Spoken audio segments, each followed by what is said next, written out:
Bonjour à tous et à toutes, aujourd'hui nouvelle vidéo dans laquelle on va parler du dossier bancaire. On va voir ensemble comment monter un dossier bancaire en 2026, comment finalement préparer ce dossier de prêt pour obtenir un prêt immobilier en cette période qui pour autant est pas plus compliquée qu'une autre. On va voir tout ça dans un instant. J'ai pris donc deux dossiers de prêt différents, de deux amis différents avec des positions différentes.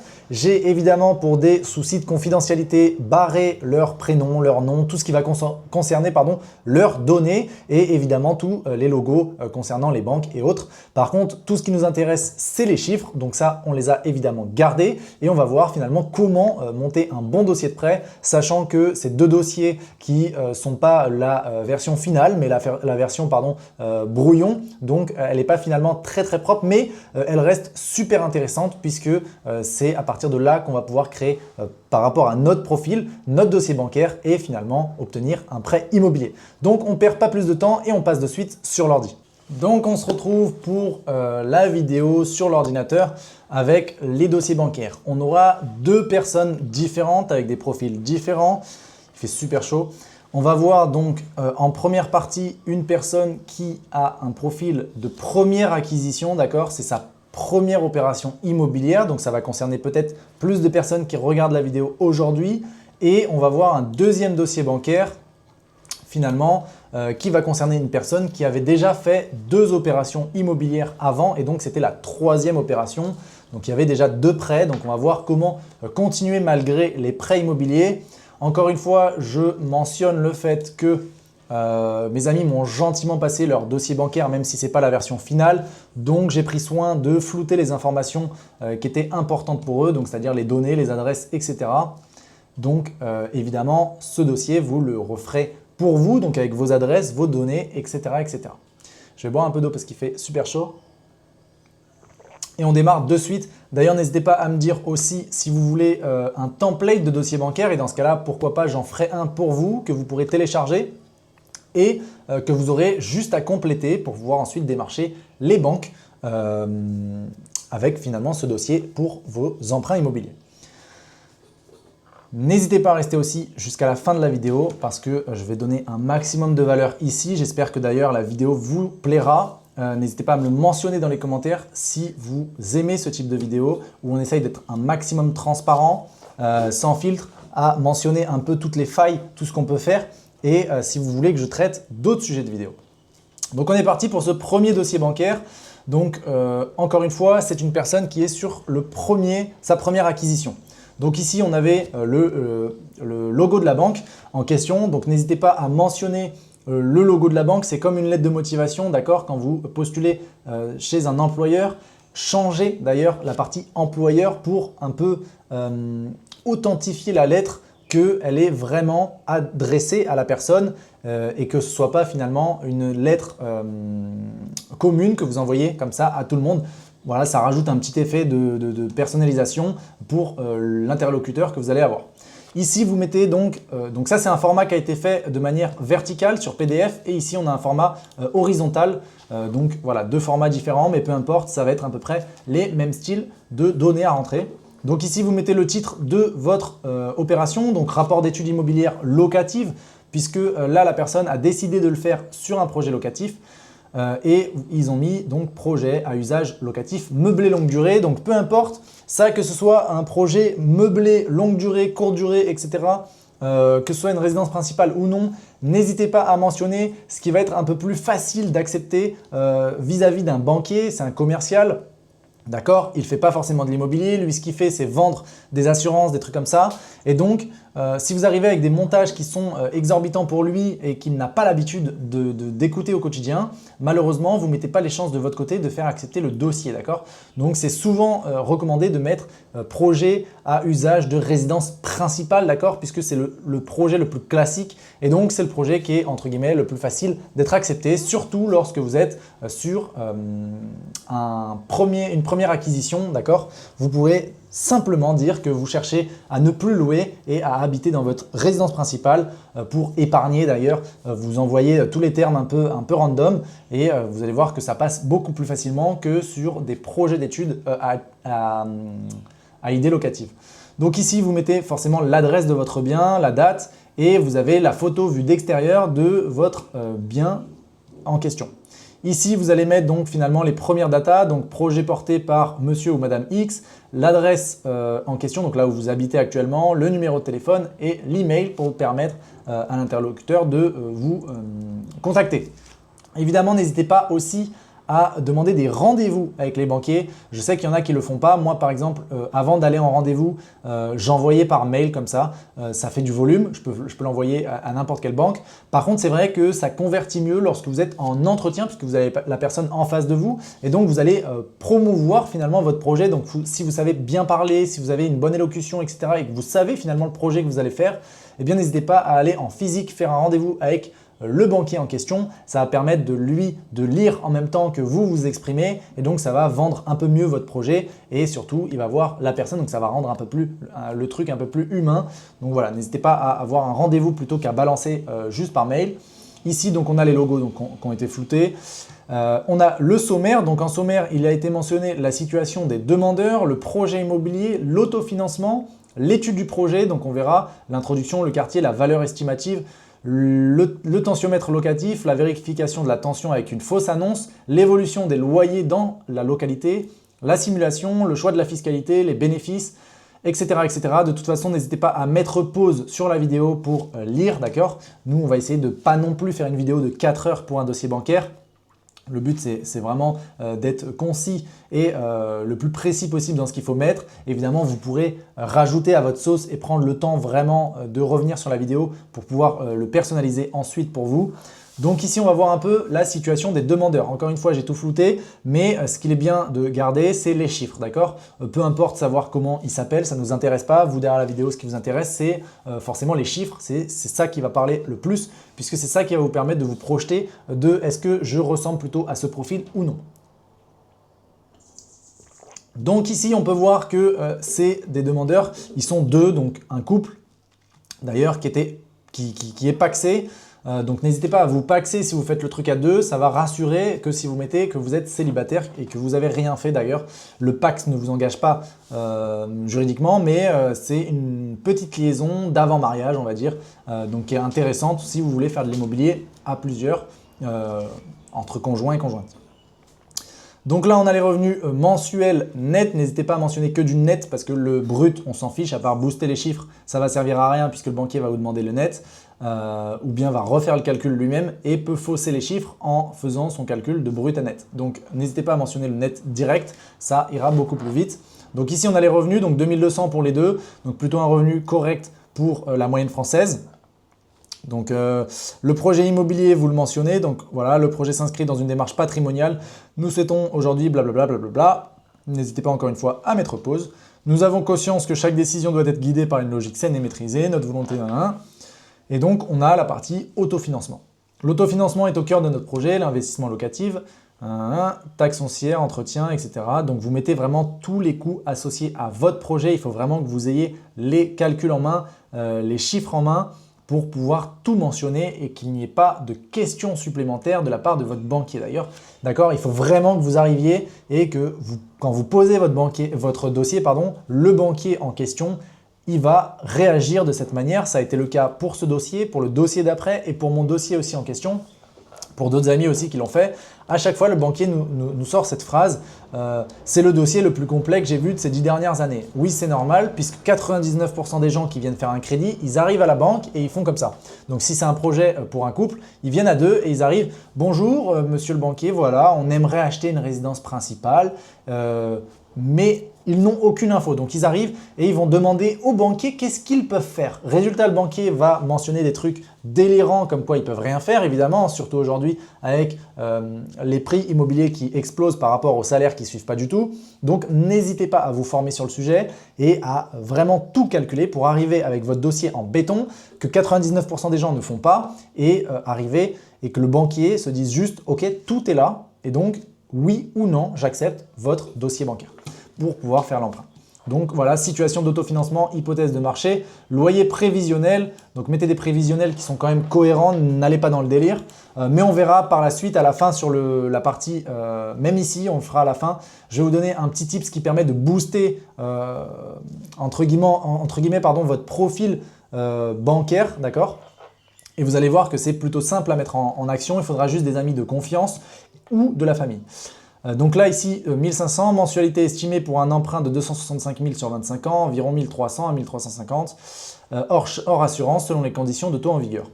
Voilà, n'hésitez pas à mettre aussi des petits termes comme ça que les banquiers adorent puisque c'est ce qu'ils traitent au quotidien. Excédent brut estimé entre 50 et 150 par mois. Cet excédent pourrait être placé en épargne. Donc c'était vraiment un calcul qui a été fait de précaution d'ailleurs, d'accord? C'est pas du tout ce qui va réellement se passer, mais voilà, ça permet de dire ok, on a un petit excédent de 50, de 150 par mois de cash flow positif et donc ça permet de rassurer sur une estimation qui est relativement basse. Ensuite, on a l'étude du projet. Donc, on va mettre tout ce qui concerne le bien. Le bien au premier étage d'un immeuble machin, au centre-ville de X, qui nous intéresse parce qu'il est proche des commerces et des commodités, offrant un accès rapide à X, bénéficiant d'une copro machin, etc., etc. Vous allez mettre le contexte. Aujourd'hui, la vendeuse souhaite aujourd'hui changer de lieu de vie et donc c'est pour ça qu'elle vend, parce qu'elle va à la retraite, peu importe, whatever ce qu'elle fait. La copropriété, vous allez mettre un peu les datas là-dessus. Copropriété de 9 lots gérée par Syndic Pro, machin, et avec finalement les charges associées, donc 540 par an. Locataire en place, donc il n'y a pas de locataire en place, le bien sera mis en location après acquisition. Donc là, ce dossier a été fait pour un projet de location, d'accord? Mais encore une fois, c'est plus simple de le mettre en résidence principale, surtout quand c'est votre première acquisition, parce que quand c'est votre première acquisition, d'un point de vue comptable, on n'en a rien à faire de taper vos 35% de taux d'endettement pour les banques. D'accord? N'hésitez pas à balancer ça en résidence principale pour faire accepter le produit. Et une fois que vous avez fait accepter votre emprunt immobilier, eh bien, par la suite, vous allez pouvoir faire ce que vous voulez. Emprunter sous résidence principale, ça ne vous interdit absolument pas d'effectuer de la location par derrière. Ce n'est pas explicitement écrit de manière contractuelle. Donc voilà, garantie, loyer impayé, GLI, etc. Vous allez mettre une photo de la localisation de votre bien, l'appartement bénéficiaire, et vous allez mettre environ ce qui est à proximité. Donc voilà, vous allez valoriser finalement la localisation et la typologie de votre bien de manière basique, puisque potentiellement vous allez faire des travaux, etc. pour l'améliorer.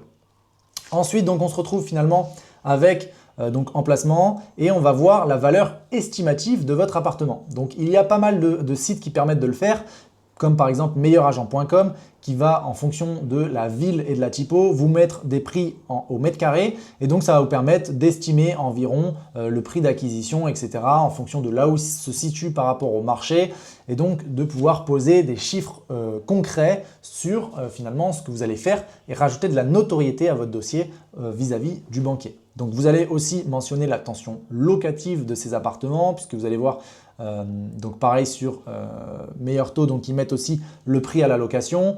Vous allez voir et vous pouvez rajouter c'est les screen écrans finalement de ces sites qui font ça, d'accord? Ça pour vraiment rajouter de l'image à ce que vous mentionnez à l'écrit. Donc voilà, facilité à trouver une location en fonction de la zone, c'est très difficile, donc ça crée une tension locative qui va se répercuter finalement sur le budget des locataires qui va être équilibré à détendu. Et donc voilà. Ensuite, vous pouvez faire une vérification de la tension avec une fausse annonce. Ça marche très très bien. Vous allez aller sur Le Bon Coin, vous allez créer deux fausses annonces. Voilà, appartement T3 rénové au cœur. Vous allez mettre des fausses photos, des photos qui potentiellement vont ressembler à ce que vous allez faire derrière. Et vous allez mettre potentiellement un prix assez agressif ou autre et voir un peu les données rendues. Donc là, on peut voir 76 vues et 7 messages en seulement une semaine pour un loyer de 1400 charges comprises sur un T3 avec des photos correspondantes potentiellement à ce qu'ils allaient faire. Et vous mentionnez tout ça ici. Donc pareil, avec une deuxième annonce à 1600 charges comprises, 137 vues, 6 messages, 11 appels en 2 semaines, grand T3, machin. Ça permet finalement de tester ce que vous allez faire avant même de le faire. Comme ça va, vous rassurer vous en tant que personne, puisque vous voyez que finalement, il y a d'autres humains qui sont prêts à payer le prix fort sur ce que vous allez faire, d'accord? Et en deuxième lieu, ça va permettre de rassurer le banquier, puisqu'il va voir qu'il y a eu un travail vraiment effectué en amont. Donc on voit ici, ensuite donc on répercute à l'écrit ce qu'on vient de mentionner sur les photos. Et ensuite, on a l'évolution des loyers dans sa localité. Donc, on va voir aussi, on va essayer de faire un historique de la zone géographique pour voir la tendance vers quoi elle tend. Donc voilà, on peut voir une augmentation en fonction des surfaces, etc. Voilà, vous avez les courbes, les graphiques. N'hésitez pas à vraiment inclure un max de détails financiers. Ça va permettre de valider votre projet avant même d'aller voir les banques pour vous-même. Donc ici, voilà, si vous avez des simulateurs sur Excel, n'hésitez pas à tout mentionner. Ici, je sais que la personne avait pris une formation chez quelqu'un et donc avait un simulateur permettant de mettre vraiment tout pour pouvoir avoir vraiment toutes les données écrites. Donc ça permet de pouvoir les répercuter derrière sur son dossier bancaire. Donc voilà, on voit un résultat donc à la fin. N'hésitez pas à mettre pause pour un peu checker tout ça. Un résultat de 509,31 € par mois. Donc avant imposition, si je ne dis pas de bêtises. Donc on a voilà, les informations générales, le loyer, on a les banques avec l'emprunt sur 25 ans, l'apport initial, le taux, donc taux à 3,50 avec 0,20 d'assurance crédit, l'acquisition du bien, les charges relatives, donc assurance, PNO, taxe foncière, etc. L'acquisition du bien, répercuté, boum, boum, boum. Ensuite, on a le diagramme aussi. Vous pouvez refaire, enfin vous avez deux types de choses. Ça, vous avez évidemment les ressources gratuites en ligne. Vous n'avez pas besoin de payer quoi que ce soit. Pour retrouver ce genre de tableur, vous pouvez les inclure. Ou même si vous êtes très calé sur Excel, vous pouvez les faire pour vous-même. Ça permet vraiment d'arriver à des diagrammes cohérents de ce que vous allez faire en prenant toutes les charges comprises, tout ce qui va être les frais cachés. Comme ça, vous aurez évidemment encore une fois, pas de surprise pour vous-même dans ce que vous allez faire derrière. Et deux, rassurer le banquier puisque tout a été pris en considération pour cette opération. Ensuite, donc, on a le choix de la fiscalité. Donc, le choix de la fiscalité, encore une fois, vous avez comment on appelle ça, des choix fiscaux qui sont plus avantageux que d'autres. Donc là, on a encore le régime LMNP qui va être encore une niche fiscale aujourd'hui sur l'immobilier en vue d'une disparition prochaine. Sûrement, peut-être, mais en tout cas, tant qu'elle existe, n'hésitez pas à les exploiter puisque, encore une fois, ce sont ce qui va permettre un leverage plutôt facile pour pouvoir enchaîner, etc., les opérations. Donc voilà, la personne avait choisi donc, le LMNP au réel simplifié. Donc voilà pourquoi ce choix, etc. N'hésitez pas à remettre les chiffres, donc bénéfice annuel avec la fiscalité. Comme ça, vous montrez au banquier que vous avez même pris en compte par rapport à ce que vous allez gagner l'impact de la fiscalité dans ce que vous faites. Et donc, ça montre vraiment un professionnalisme dans ce que vous êtes en train de créer, de gérer. Et donc, vous mentionnez que, évidemment, par rapport à la masse qui ne fait pas cet effort, vous avez beaucoup plus de compétences à obtenir un emprunt immobilier qu'une personne lambda. Ensuite, vous avez la simulation de prêt à taux 3,50 sur 25 ans. Donc, ça vous permet de dégager un tableau d'amortissement qui va vous mettre le capital voilà, sur les 25, donc ça a été fait par mois, donc sur les 25 années, mais effectué par mois, avec les échéances hors assurance, avec assurance, les intérêts, le capital remboursé, le capital restendu. Ça vous permet même de mentionner le tableau d'amortissement avant même qu'une banque vous en procure un pour un potentiel contrat avec une banque. Comme ça, vous avez montré que vous savez déjà ce que vous devez rembourser à la banque et que vous n'avez pas peur de ce montant-là. Vous faites une petite synthèse, donc synthèse de l'investisseur, voilà, une démarche d'investissement réfléchie, structurée, durable, LMNP, vous remettez un peu tout ça dans l'ordre pour faire une conclusion. Et à la fin, vous pouvez, donc là, je les ai évidemment pas, puisque de toute façon, ça le concerne, mais vous pouvez rajouter en annexe tout ce qui va être le compromis de vente pour mentionner déjà que vous êtes vraiment en action sur ce projet et que vous recherchez une banque activement, que si ce n'est pas elle, ce sera une autre. Vous mettez également vos 2 derniers avis d'imposition, vos 3 derniers bulletins de salaire pour appuyer votre salaire de manière claire, puisque sinon on peut très bien dire n'importe quoi sur le papier en disant qu'on gagne 3 000 €. À la fin, ils vont vous demander le salaire, donc n'hésitez pas à l'inclure sur vos bulletins. Les 3 derniers relevés de compte bancaire, c'est souvent ce qui est demandé, les justificatifs d'identité, les contrats de Pacs si vous êtes pacsé, le justificatif de domicile de moins de 3 mois, l'avis de valeur locative, l'avis de valeur vénale et les échéances de vos crédits en cours, que ce soit des crédits conso ou autres. De toute façon, ils pourront le vérifier, sauf quand vous n'avez pas les mêmes compagnies d'assurance au niveau bancaire. Donc voilà pour ce premier dossier bancaire qui est plutôt complet. Vous voyez qu'il ne fait pas beaucoup de pages. En réalité, vous avez travaillé sur un dossier de 10 pages. Et après, vous avez ajouté juste des documents que vous possédez déjà. Donc ça va vous prendre peut-être quelques heures, maximum 3 à 5 heures, on va dire, pour effectuer un dossier bancaire correct. Évidemment, ça va vous demander peut-être plus d'heures pour rechercher les infos, les visites, etc. Mais si vous faites ce travail-là, vous allez voir que c'est très très simple d'obtenir un financement bancaire pour une opération immobilière. On ne va pas perdre de temps, on va passer du coup à la deuxième slide, donc le deuxième dossier. Par contre, je voudrais revenir sur une position de financement qui va vous permettre de vous aider. Là, on va voir qu'il n'a pas mentionné sur ce dossier les parties de négociation qui sont mentionnées finalement sur le deuxième dossier qu'on verra après. Lorsque vous êtes sur un projet simple, je vais passer ici directement et on va voir après. Donc voilà, éléments de négociation. N'hésitez pas aussi, puisque la banque va vous demander vos 3 derniers relevés de compte, vos 3 derniers mois. N'hésitez pas à demander à vos amis ou de la famille à qui vous avez confiance et à qui voilà, vous n'avez pas de problème à envoyer de l'argent, de finalement 3 mois, avant les 3 mois, de vous envoyer de l'argent pour que vous ayez, entre guillemets, d'un point de vue comptable, visuel, de l'argent sur votre compte en banque. Même si c'est de l'argent que vous allez renvoyer après, si vous faites votre opération, que vous savez, vous allez voir les banques et donc que vous allez donner vos 3 derniers relevés de compte. Donc disons janvier, février, mars. N'hésitez pas à demander à vos amis de confiance ou à la famille de vous envoyer de l'argent en décembre que vous allez leur rendre en mars-avril. C'est de l'argent qui va être envoyé en décembre sur laquelle la partie comptable ne va pas être visible. Et par contre, la banque, elle, va voir les relevés de compte de janvier, février et mars. D'accord? Donc si, disons, vous avez reçu 10 000 € de la part de vos amis et de votre famille en décembre, lorsque vous allez présenter votre dossier bancaire, eh bien, la banque va voir 10 000 € de saving, donc d'épargne de côté sur votre relevé de janvier, février et mars. D'accord? Elle ne va pas voir la petite ligne comme quoi c'est votre ami, votre père qui a envoyé de l'argent. Elle va juste voir de l'argent. Et donc, ça va permettre finalement de rassurer le banquier puisqu'il va voir que finalement, vous avez de l'épargne de côté et donc que vous avez une capacité plutôt facile à obtenir et à épargner de l'argent. Et donc, ça va rassurer le banquier à pouvoir vous prêter. C'est ce qu'on va voir aussi pour la partie de ce dossier bancaire. Donc, sur ce dossier bancaire, on va voir qu'il a déjà effectué des opérations immobilières avant. C'est sa 3e opération.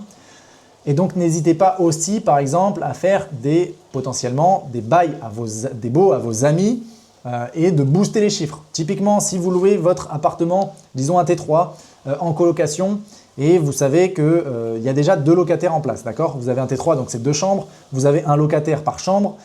Eh bien, peu importe, aux yeux de la banque n'a pas à savoir que vous avez 2 locataires, 3 locataires, que ce soit un T3 et qu'il y ait 2 chambres, qu'il y ait 2 personnes, peu importe. Elle, tout ce qui compte, c'est l'argent généré, donc les entrants et les sorties. N'hésitez pas à rajouter peut-être un bail que vous faites à votre ami et votre ami vous envoie 500 € par mois pendant 3 mois, d'accord?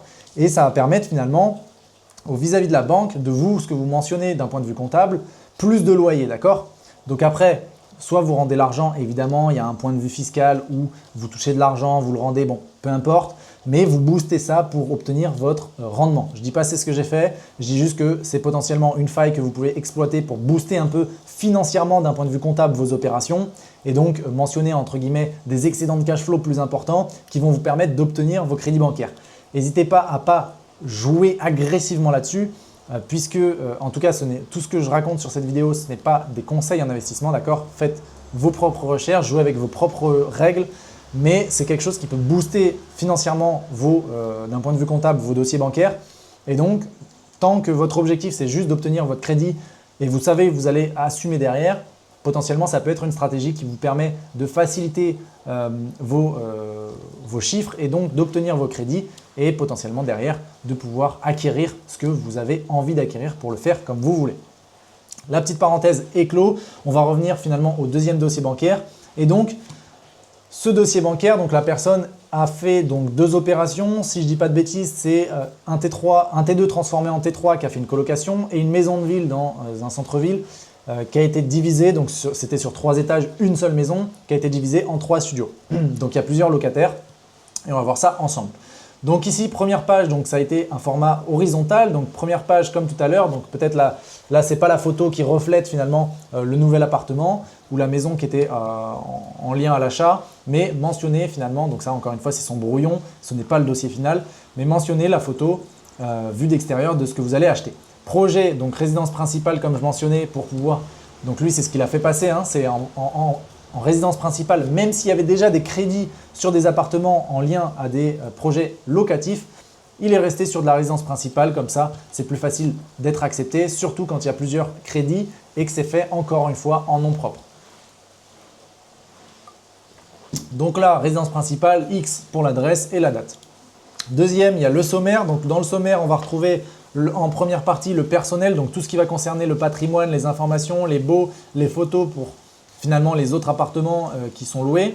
En deuxième partie, on va retrouver le nouvel achat, tout ce qui concerne donc la nouvelle opération immobilière que vous allez effectuer, les informations relatives, le plan, donc la localisation, les photos, l'endettement après l'achat, donc avec le calcul encore une fois. Et en bilan, vous aurez donc un petit bilan, donc les documents officiels qui sont demandés, donc qui sont finalement les mêmes qu'on a vus juste avant. Donc on passe direct à ça. Donc vous avez encore une fois le profil, nom, prénom, date de naissance, lieu de naissance, nationalité, régime matrimonial. Si vous êtes célibataire, mentionnez-le. Si vous le faites à deux comme tout à l'heure, n'hésitez pas à vous paxer en lien pour pouvoir effectuer le dossier et donc que ça passe plus facilement. Les enfants, si vous en avez pas, mettez 0. Si vous en avez, enlevez la ligne. Ne mentionnez pas que vous avez des enfants, d'accord? Puisque pour le banquier, ça va mentionner que vous avez des charges plus importantes que quelqu'un qui n'a pas d'enfants. Donc ça, le banquier n'a pas besoin de savoir que vous avez des enfants. Maintenant, si vous n'en avez pas, mentionnez-le, comme ça mentionne bien vraiment que vous n'avez pas d'enfant. Employeur avec votre fonction, le contrat, la date d'embauche et le salaire net mensuel encore une fois. Ensuite, premier cas, donc le patrimoine. Donc là, en l'occurrence, il n'a que du patrimoine immobilier, ce qui n'a pas été fait avant avec la personne, mais n'hésitez pas à mentionner votre patrimoine, d'accord? On a tous un patrimoine. Si vous avez une voiture, n'hésitez pas à le mentionner. Alors évidemment, ne le mentionnez pas en mode « je possède une Clio 206 », mais mentionnez le fait que vous possédez en valeur d'accessoires hauteur 5 000 € par exemple. D'accord? N'hésitez pas à mentionner ce genre de valeur ou si vous avez du patrimoine financier, que vous avez un PEA sur son plafond, donc 22 000 ou 20 000, je ne sais plus c'est quoi le plafond. N'hésitez pas à balancer ça. Ça va rajouter vraiment de la preuve de notoriété de ce que vous avez et que vous êtes quelqu'un qui savait épargner ou autre, d'accord? Si vous avez des plans d'épargne logement, peu importe, balancez tout. Une assurance vie, n'hésitez pas à mentionner les montants que vous avez sur ces enveloppes. Donc ici, donc, il y avait un premier prêt, donc une première colonne, donc appartement, copro, localisation X, valeur du bien, donc on verra après pourquoi la valeur du bien est mentionnée comme telle. La mensualité, capital restant dû, patrimoine IMO déjà payé, donc intéressant, ça permet de montrer à la banque ce qui a déjà été payé. La plus-value par contre, donc par rapport au crédit, donc le capital restant dû et la valeur du bien, la durée restante du prêt et les loyers perçus, charges comprises sur ce type d'opération. D'accord? Comme ça, la personne voit très bien directement qu'il y a 450 de crédit et 1100 qui rentrent. Désolé si vous entendez la pluie. Je ne sais pas si j'ai l'effaceur de son ou pas. En tout cas, si vous m'entendez, c'est le principal. Ensuite, pour la deuxième partie, donc la maison de village, l'hypercentre, le prix, le crédit et le loyer en cours, donc ce qui nous intéresse. Ici, personnel, donc avant d'acheter mes 2 premiers biens, j'étudie le marché depuis 4 mois, machin. N'hésitez pas à mettre voilà, des petites données un peu qui sont intéressantes. N'hésitez pas à mettre le régime fiscal utilisé par rapport à vos opérations. Donc là, l'appartement LMNP réel, ici LMNP réel. Voilà, mais n'hésitez pas à mettre aussi la typo de votre appartement. Le bien fait 47 mètres carrés, rénové, la façade comprise, les 2 chambres, les machins. Et surtout, voilà, les demandes par jour, l'aménagement, ce qui vous permet de gagner 2,5 fois plus que la mensualité et donc votre cash flow net à la fin. Donc pour revenir à la valeur du bien, comment on sait la valeur de notre bien? Évidemment, on a plusieurs sites qui vont pouvoir le mentionner, mais le petit tips que vous pouvez avoir, c'est tout simplement une fois que vous avez fait votre opération, qu'elle est louée, etc., vous allez voir une autre agence immobilière qui vous a vendu le bien évidemment et vous lui dites que vous voulez vendre votre appartement. Lorsque vous le mettez en vente, l'agent immobilier va être dans l'obligation d'effectuer finalement comment on appelle ça? Je ne sais plus exactement comment ça s'appelle, mais en gros, il va faire en sorte de faire une étude pour valoriser votre bien et créer finalement une valeur vénale de votre appartement maison. Et donc, vous allez pouvoir le justifier de pourquoi vous avez mis 160 000 en mentionnant le nom de l'agent et le nom de l'agence. Ça permet d'appuyer encore une fois vos dires sur votre dossier bancaire. Donc lui, en l'occurrence, il avait déjà des 2 appartements, entre guillemets, donc non. Il avait donc 3 studios et une coloc, donc ça fait 5 baux. N'hésitez pas à les inclure, ça rajoute, c'est comme finalement en annexe quand vous allez mettre vos salaires. Et la petite ligne, donc le total des loyers perçus, charges comprises. Donc là, on peut voir un aperçu, donc il y avait 2 385 € par mois de loyer perçus sur l'ensemble des baux avec un 28 000 par an hors salaire. et vous mentionnez aussi ce qui est sous garantie Visale. Encore une fois, la garantie Visale, c'est souvent demandé, c'est de plus en plus demandé avec finalement l'augmentation chaque année des squats. La garantie Visale, c'est quoi? C'est lorsqu'un locataire ne paye plus, c'est l'État qui prend en charge le montant de votre loyer. Ensuite, vous incorporez les photos relatives à vos appartements. Donc ça, c'est le avant de l'appartement X avec l'après. Ensuite, vous avez l'avant et encore l'après. Donc là, on peut me voir d'ailleurs à l'époque, donc c'était il y a quelques années déjà. Voilà, on peut avoir la preuve formelle comme quoi j'ai travaillé un peu sur son chantier de merde. Ici, donc sur le nouvel achat, donc on revient à la partie 2. Le nouvel achat, c'est quoi? C'est tout simplement mettre les données relatives à l'appartement. La localisation, le plan si vous l'avez. Si vous ne l'avez pas, n'hésitez pas à le faire. Il y a des sites qui permettent gratuitement en connectant votre compte Google de pouvoir créer des plans comme ça en 3D. Donc n'hésitez pas à le faire ou en 2D. La localisation, donc une petite photo de Google Maps avec le point GPS qui permet de mentionner la zone et vous mettez ici le projet. Donc suite à ma reconversion, je travaille actuellement dans X. Le projet serait de loger à 2 pas de son travail, machin, puisque là c'était le but de mentionner une résidence principale. Actuellement, le bien est rénové DPEE, tranche très basse, etc. etc. N'hésitez pas à mettre sur pause pour regarder les données relatives. Ici, je ne sais plus ce qui a été mis, je ne vais pas regarder, mais si je l'ai flouté, c'est que c'était des données importantes avec des adresses, etc. Donc mettez, je ne sais pas si c'est peu importe, n'hésitez pas à balancer de toute façon tout ce qui va concerner le bien, que ce soit des photos, que ce soit des documents officiels effectués par l'agent immobilier, etc. N'hésitez pas à tout balancer. Ici, donc, on retrouve les montants de l'investissement, donc coût de l'investissement 115, frais d'agence compris, frais bancaires, frais hypothèque 3000, notaire 9000, taxes donc foncières à payer au vendeur sur le prorata de quand ça a été payé, donc 100 €. Et donc vous avez le coût total de l'opération, apport, frais de notaire, bancaire, prorata TF, reste à financer 115. Voilà, sans prendre en compte l'apport supplémentaire. On va revenir après là-dessus pourquoi il a été mentionné comme tel. Ici, vous mettez les photos de l'appartement, donc généralement l'appartement avant. Vous pouvez aussi mettre une page sur l'appartement, à quoi il va ressembler après, donc faire des projections, donc comme ce qui a été fait avant, pour donner vraiment voilà ce que vous allez faire dessus. Ici, vous mettez finalement le bilan de l'endettement après l'investissement. Donc, on peut voir ici la partie salaire, donc 1200, le loyer en prenant 90% des loyers forfaitaires. Donc, je ne sais plus actuellement si c'est 70 qui sont pris en compte ou 90. Je crois que ça avait été changé à 90. Donc là, vous mettez ça.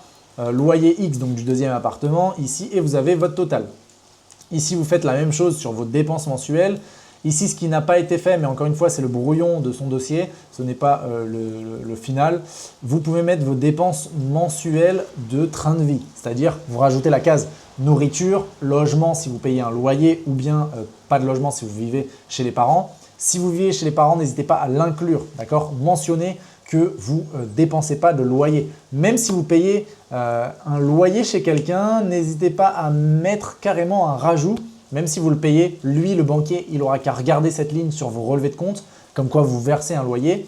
Mais n'hésitez pas à faire carrément une attestation d'hébergement gratuite de la part de quelqu'un, d'un ami ou autre, et mentionnez-le là, ici, en disant que vous êtes hébergé gratuitement chez tel ami. Comme ça, lui, dans sa tête, le banquier il va se dire que vous n'avez pas de charge liée au logement, même si potentiellement vous payez un loyer chez quelqu'un et qu'il sera mentionné sur vos relevés de compte.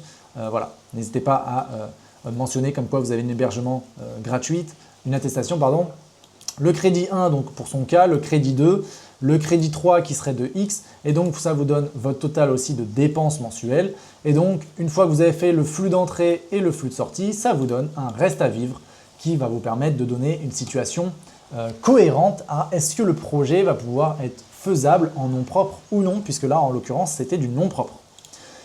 Ici, donc, vous faites une petite conclusion donc, de la demande. Donc voilà, un report de crédit partiel de 12 mois. Il paiera les intérêts et les assurances, mais pas le capital sur cette période. Les travaux devraient durer entre 8 et 10 mois. Une possibilité de remboursement anticipé sans frais. Ça, n'hésitez pas à le mentionner et à l'appuyer. C'est le remboursement anticipé sans frais. C'est important. Pourquoi? Si vous faites une seule opération et que vous voulez juste la rembourser le plus vite possible, si vous faites une opération, que vous avez du cash flow potentiellement important, eh bien n'hésitez pas à mentionner le remboursement sans frais. Ça vous permettra finalement de chaque année rembourser du capital par rapport à votre cash flow pour pouvoir finalement réduire encore plus votre crédit et donc rajouter encore une fois un peu plus de levier par du cash flow supplémentaire et vous pouvez finalement auto-alimenter cette boucle de remboursement sans payer de frais. Donc ça, c'est plutôt intéressant à demander. Ensuite, voilà, donc vous avez la demande, vous avez les éléments de négociation, l'apport. Donc vous pouvez très bien, donc voilà, je souhaite mettre le moins possible, mais je suis ouvert jusqu'à la limite de 30 000 euros. Je sais qu'à l'époque, il n'y avait pas 30 000 euros à poser, mais potentiellement, vous le mentionnez. Le rachat de prêts des autres banques, la domiciliation de revenus, ça très important. Donc comment fonctionne une banque?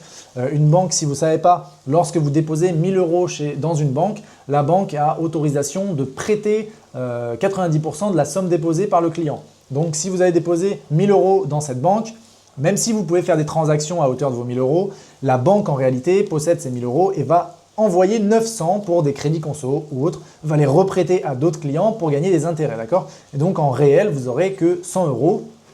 Et donc, c'est pour ça que les banques adorent domicilier les revenus des personnes qui font des crédits chez eux pour pouvoir jouer à ce jeu-là. Donc, n'hésitez pas à mentionner le fait que vous allez domicilier les revenus, donc comme quoi vous cherchez une nouvelle banque pour stabiliser vos revenus, etc. Eux, dans leur tête, ils vont être contents.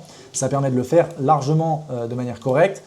Domiciliation des assurances P&O, GLI, habitation sur l'ensemble des contrats et l'équipement haut de gamme, puisque encore une fois, un banquier est un assureur, un commercial.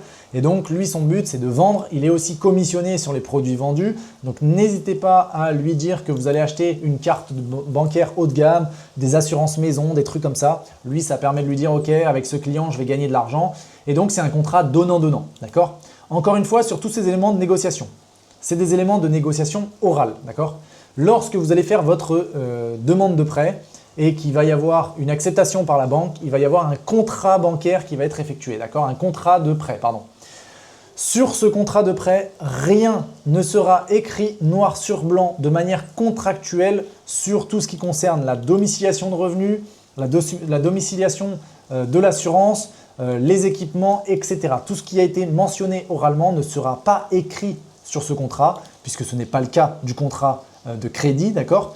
Donc, même si vous allez le faire au début, parce que lorsque vous arrivez, il va vous dire oui, oui, et donc il va vous souscrire à ces différents produits, vous pouvez très bien, à partir du jour numéro 2, vous désinscrire et supprimer tous les produits auxquels vous avez souscrit pour obtenir votre prêt. Puisque sur le contrat de prêt, rien ne vous stipule à conserver ces différents produits bancaires. Et souvent, ces produits bancaires ne servent à rien à part vous faire perdre de l'argent et donc gagner de l'argent pour le banquier et la banque en question. Après, attention, petite alerte entre guillemets, si vous voulez réeffectuer des opérations avec la même banque, avec le même conseiller bancaire, alors ne jouez pas à ce jeu-là de froisser votre banquier en supprimant absolument tous ceux dont vous avez souscrit au préalable pour avoir votre emprunt immobilier. Le banquier va se dire que vous étiez là que pour le prêt, même si c'est que votre démarche. Faites-le gagner un peu d'argent, lui il sera content, vous serez content parce que vous aurez votre prêt et potentiellement si derrière vous avez une autre opération à effectuer, le banquier sera plus enclin à accepter votre dossier et à le faire monter auprès de la direction, va pousser votre dossier à être accepté puisque vous êtes un bon client pour lui, d'accord? Donc c'est vraiment un jeu de négociation. Moi personnellement c'est un jeu auquel je ne joue pas parce qu'il y a trop d'hypocrisie dans ce débat de négociation. Donc personnellement, j'avais J numéro 2 tout enlevé, mais je sais que plus jamais je pourrais emprunter avec cette même banque et ce même conseiller bancaire. Donc peu importe, mais ça, il faut être conscient que ce ne sera pas mentionné dans votre contrat, donc vous êtes libre ou non de les supprimer ou de les conserver si vous voulez garder une bonne relation avec votre banquier. Et on retrouve donc en annexe un peu tous les documents qu'on a vus tout à l'heure, donc la carte d'identité, votre passeport, là les bulletins de paie, etc., etc., les relevés de compte, etc., les justificatifs de domicile. Donc ça ne change pas, vous serez obligé, de toute façon, il vous mentionnera avant votre rendez-vous de venir avec finalement ces documents de base. Le document qui ne sera pas mentionné, c'est tout le dossier bancaire. Donc c'est tout ce qui n'est pas dans l'annexe de base, tout ce qu'on a vu sur ces deux profils différents. Ça, ce sera vraiment pas mentionné, c'est à vous de le faire et vraiment n'hésitez pas à le faire. Vous verrez de toute façon à la fin la différence que ça fera entre vous et quelqu'un de random qui va débarquer pour un même projet immobilier. Vous serez vachement mis en avant et votre dossier sera finalement plus enclin à être accepté. Et voilà, la vidéo touche à sa fin, j'espère qu'elle vous aura plu. J'aurais mis pas mal de temps à faire cette vidéo puisque on a vraiment vu une étude de cas sur deux cas différents avec deux profils différents, des situations différentes. N'hésitez pas à faire ce travail énorme parce que ça ne va pas vous demander extrêmement de temps. Ça va vous prendre quelques heures seulement pour effectuer un dossier bancaire, même si vous le faites de zéro. Mais par contre, ça va jouer énormément à plus de 99% sur votre demande d'emprunt immobilier. Et par rapport entre vous et quelqu'un qui ne l'a pas fait, vous serez évidemment privilégié pour obtenir un emprunt immobilier en fonction évidemment de si vous n'avez pas fait n'importe quoi sur les chiffres que vous avez évoqués. N'hésitez pas aussi à me dire dans les commentaires, puisqu'ils sont faits pour ça, si la vidéo vous a plu, si vous l'avez trouvée complète. N'hésitez pas à revenir dessus si vous avez besoin de revoir quelques informations et me dire si vous voulez que je traite d'autres sujets de vidéos sur l'investissement et les finances personnelles. Et je vous dis à la prochaine. Ciao tout le monde, c'était Fabio. Bye.